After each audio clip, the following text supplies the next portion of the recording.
We are all here to talk about grief. And we know that losses in life can really affect us deeply and emotionally and affect our emotional well-being. And so we're going to explore that profound journey of grief, and we're just going to dive right in. So I'm going to start with Becky, who is my old friend.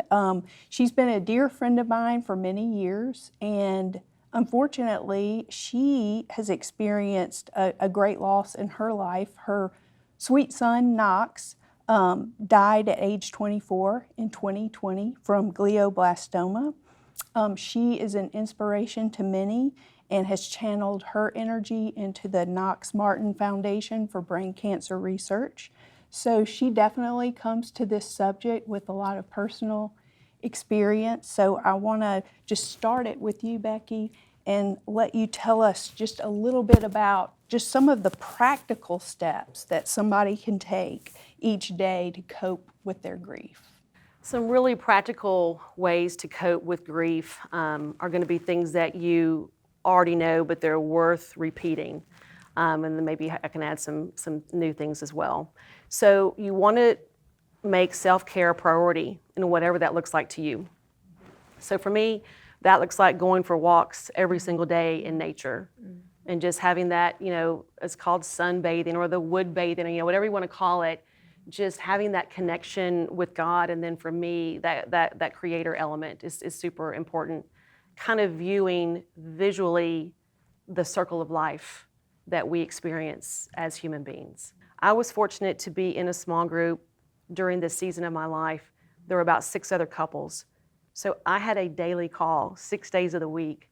I knew a phone call was coming in and someone was going to be on the other end to ask me how I was doing and to just listen. So those are just a few practical steps that hopefully someone experiencing this journey can put into play that will be helpful in their journey. So Victoria, can you maybe talk a little bit about how we can come around someone that we care about when they are going through such a difficult time in their life? When I speak with clients, one of the things that they often share is they don't know what their needs are. They don't know. They've been turned upside down, inside out. And people may come through the line at the funeral and say, I'm here for you, whatever you need. The next person comes through, I'm here for you, let me know what you need. And I heard the story of one friend, a type A person, who got in the line and literally took notes and said, oh, come over here. So you said that you could help. How about cooking? How about a meal Tuesday night? And they went through and practically made a list for this person of how someone can help. So I think those, not just assuming that somebody is going to reach out to us, but being able to find out what those needs are and be patient with people to figure out what we might need. Maybe the kids need a ride to school. Maybe that's just a really practical thing we can do for someone. Or, a meal quietly shows up in the freezer. I think that it's so natural for us when we're not familiar with grief to it's kind of scary not to get close to even the people we love. We don't want to damage, we don't want to make it worse. And so in that, sometimes that avoidance, we don't mean to cause more pain, but the person's already feeling isolated. So figuring out, let's not stop and visit forever, but sometimes we might just need to show up and see what we can do and do what's needed. So those are some ways I think we can show up for people and be able to take a risk and maybe make a mistake and flop along a little trying to help. And then, check on them in 3 days, 3 weeks, 3 months.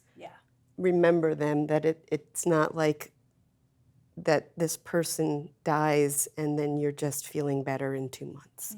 So I think sticking with somebody when we start to forget is helpful. Yeah, I often think about that, how even months down the road, you should check in on the person and see what you can do for them then, because they probably get a rush of people in the early stages. That's what I hear, Yeah. Cynthia, I'm just thinking about death and other losses in life. It feels like if we don't kind of address those, whatever address it looks like for the individual, that it can really sometimes kind of become a problem and maybe be a It can. We tend to imagine that grief only occurs with catastrophic events, like the death of a child or a spouse or a fire. The truth is we experience grief, smaller griefs, all through life. The loss of a relationship, the betrayal of a friend, losing a job, or just a diminishing of stature. And we forget that the body really does keep score, and that we only have so much energy and reserve. And each time an event happens that draws on the resources that we have to be resilient, we have to recognize that it's not going to replenish. And so sometimes people are unaware that the physical symptoms that they are experiencing are the same as the physical symptoms someone going through catastrophic grief is experiencing. But in the situations I'm talking about, there's not necessarily a support community. There aren't support groups for what do you do when your best friend stabs you in the back? What do you do when the place you'd worked for 15 years, has fired you? And so a practical exercise that I give people is a daily check-in. Where's my energy this evening? If I don't feel well, what happened today that I just glossed over, that I need to pay more attention to? And then to have the courage to evaluate for ourselves, regardless of what someone else may be able to withstand, this has really built up in me. And the feeling that as we are losing that energy and resources, we imagine that our whole identity is also diminishing and disappearing. So to have someone call and say, "You're on my mind," is a way of saying, I still see you. I still know your name. And I still recognize that we are connected. And my well-being depends on yours. I just think it's never a bad idea to reach out to somebody and at least just tell them, I'm thinking about you, I care about you. I'd be interested to hear kind of your thoughts, y'all's thoughts on this term anticipatory grief. It's like when you know that your loved one is not doing well and you kind of almost don't even see it, but you're feeling these things, and maybe it comes out in different ways in your own behavior because you don't even realize it. I experienced it. Knox had a 3.5-year battle with brain cancer, and for 18 months of that time was winning the battle, and then had a recurrence, and we kind of know how that goes. So when he passed away, while it was sudden and unexpected because he'd always rallied, I kept waiting, and I was in grief counseling prior to, and because of the grief of his illness. Long story short, I kept saying to my therapist, when is the shoe going to drop? Like, kind of like, okay, I'm ready for the breakdown. Like, let's go. Because you know what I wanted to do is get on the other side of it. I'm ready to do this. Right. But she was like, I kind of think you've been doing it for the past 3.5 years. I had grieved, all, the ways that you grieve. I had been doing that all along. I never held back. So in a way, I experienced anticipatory grief in that I lived through it. And I still grieve. I will always grieve. But there was a season, certainly, where it was more intense. And then the other thing I wanted to comment on was talking about how when there is anticipatory grief, the person will often say, I had the opportunity to say goodbye to my loved one, right? And so I've recently been talking to a friend of mine, unfortunately lost her son to suicide earlier this year. And so she and I are very close.